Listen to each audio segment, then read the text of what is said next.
Okay, so here we're doing a rocket height. So the table shows the height of a model rocket launched from the top of a four-story building and landing on a pond nearby. The height is measured in feet above the surface of the pond. All right, so it says explain why a quadratic model is more appropriate than a log or an exponential model. Then write a quadratic model basically from the calculator, and then use the model to determine when the missile hits the water. All right, so with this one, we can see, as time goes by, it starts at a certain height, goes up, and then comes back down. So basically, we've shot the thing off of a four-story building, so it's gone up and it's came back down, and we have that time from 0 to 2. Okay, and then we're supposed to figure out the model for that, and then we're supposed to find when it actually goes crash and hits the water.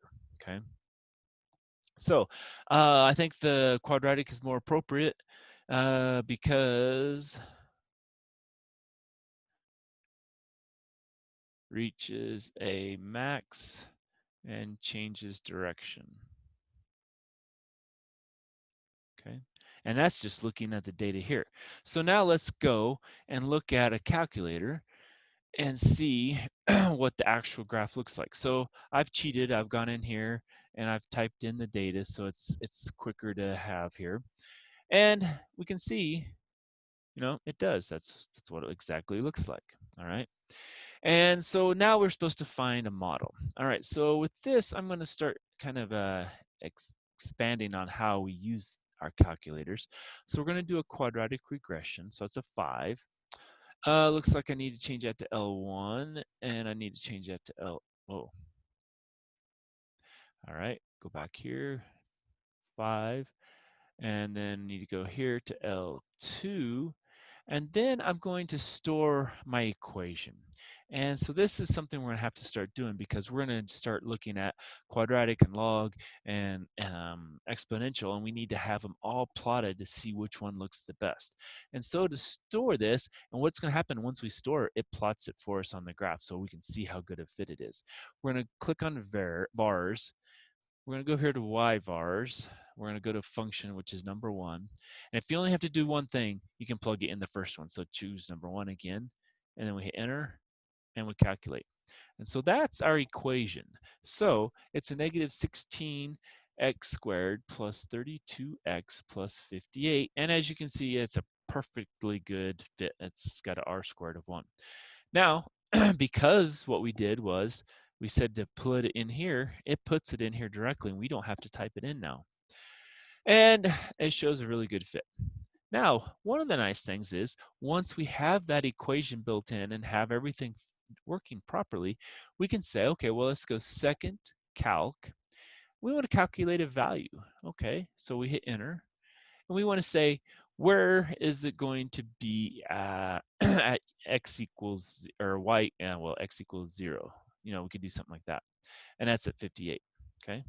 And then we could also do a calculate and say, where's the 0? And now we have to choose the left bound. Well, we don't want the 0 over here. We want to find out where it hits over here. So, we kind of zoom over here a little further. And notice we're down to 50, so we might actually have to change our window. We should probably have our minimum at, say, -5. That way we can kind of see what that graph looks like. Oops. And we are going to have to change that window too.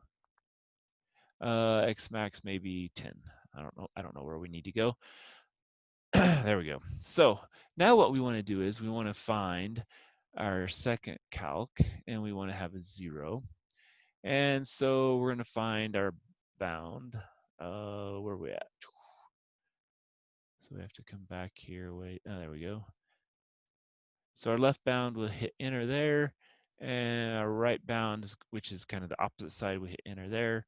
We don't have to worry about guess, we just hit enter. And what it says is x is going to be 3.15 when y is roughly 0. So 3.15 seconds is going to be when it hits the water. So now what we've got our equation, which was, we can call it, I don't know, usually it's height of h of t is usually what they go by. And we have negative 16x, or not an x, but a t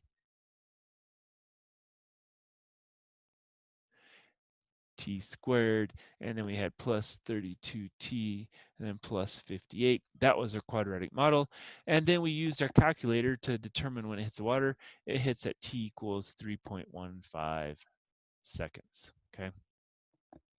And so now we've got some extra things we can use for our calculator to plug in the model directly into the y equals function.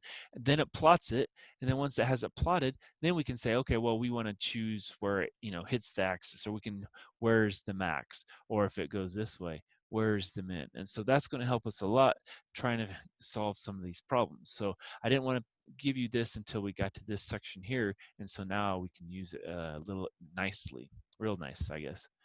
All right, we'll stop there.